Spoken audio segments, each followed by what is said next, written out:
प्रिय दर्शक और श्रोता बंधुगण समस्त को अनेक अनेक शुभेच्छा और अभिनंदन जनाऊँगी। मु श्रीमती चित्रलेखा आचार्य ओडिशार जनाशुना सुसाहित्यिक कवि सौरभ कैलाश चंद्र बेहेरा बालीगुड़ा कंधमाल तांको सुजारू नहीं आसी एक सुंदर कविता जार शीर्षक हेमंत आसिला। यह कविताटी को आपण मैंने रेडियो महक नंबर 89.6 FM रेडियो सेंटर शुणी पारिबे और निजस्व मतामत देवाई आदौ भूलिबे नहीं। आमे सबुबले आपण मानक मतामत अपेक्षा तेबे आसंतु शुणिबा। हेमंत आसिला।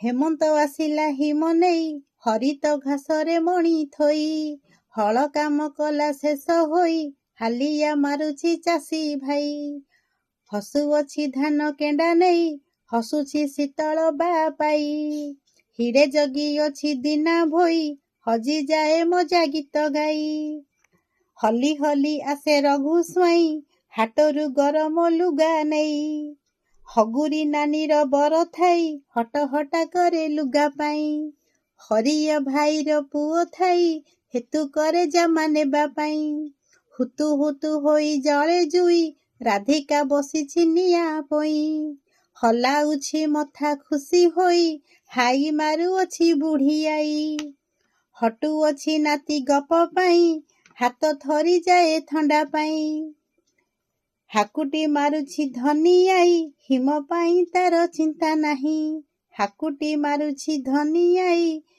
हिम पाई तार चिंता नहीं। धन्यवाद। नमस्कार।